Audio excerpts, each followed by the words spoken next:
الله الرحمن الرحيم.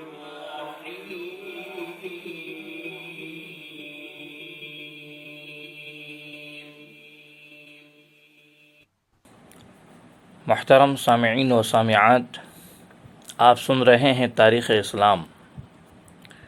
ماقبل میں حبشہ کی ہجرت اور حضرت جعفر بن ابو طالب رضی اللہ تعالی عنہ کی نجاشی شاہ حبش کے سامنے تقریر پیش کرنا اور اس سے شاہ حبش کا متاثر ہو جانا یہاں تک کا ذکر ہوا تھا.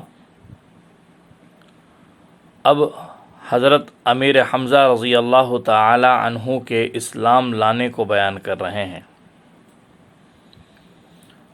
قریش مکہ عداوت نبوی میں دیوانے ہو رہے تھے. ایک روز حضور اکرم صلی اللہ علیہ وسلم کوہ صفا پر یا اس کے دامن میں بیٹھے تھے کہ ابو جہل اس طرف کو آ نکلا. اس نے آپ صلی اللہ علیہ وسلم کو دیکھ کر اول تو بہت سخت اور سست اور ناپسندیدہ الفاظ کہے. آپ صلی اللہ علیہ وسلم نے جب اس کی بیہودہ سرائی کا کوئی جواب نہ دیا تو اس نے ایک پتھر اٹھا کر مارا، جس سے آپ صلی اللہ علیہ وسلم زخمی ہوئے اور خون بہنے لگا.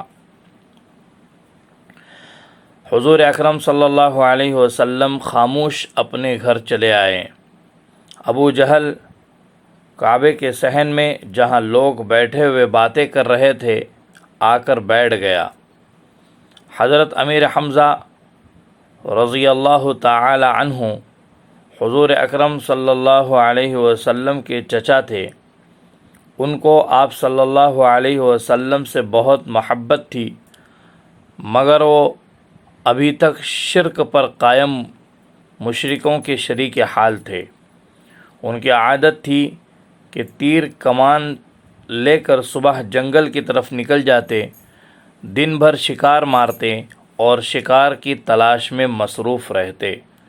شام کو واپس آ کر اول خانہ کعبہ کا طواف کرتے، پھر اپنے گھر جاتے. وہ حسب معمول جب شکار سے واپس آئے تو اول راستے ہی میں ابو جہل کی لونڈی ملی.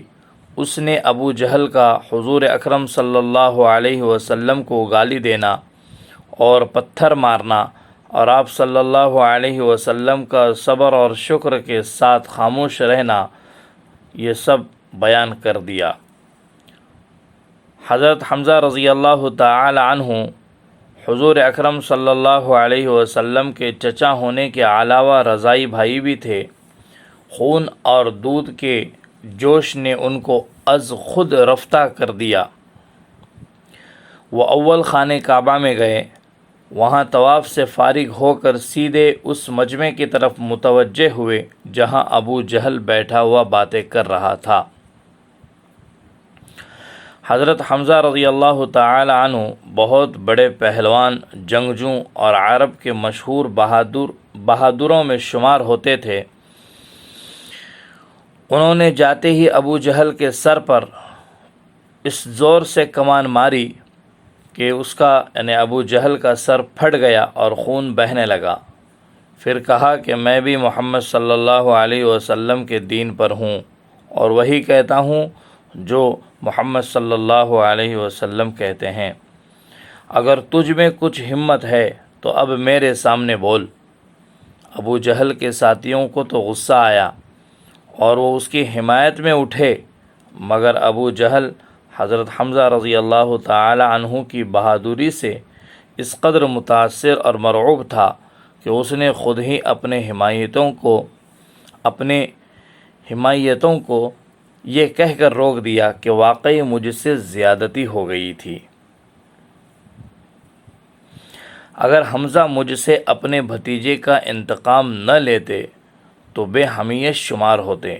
غالباً ابو جہل کو حضرت امیر حمزہ کا کلام سن کر یہ اندیشہ بھی ہو گیا تھا کہ کہیں یہ اس طیش و غضب کی وجہ سے ضد میں آ کر مسلمان ہی نہ ہو جائیں، اور اسی لیے اس نے ایسی بات حضرت حمزہ کو سنانے کے لیے کہی کہ بات یہیں ختم ہو کر رہ جائیں اور حمزہ اسلام کی طرف متوجہ نہ ہو سکیں۔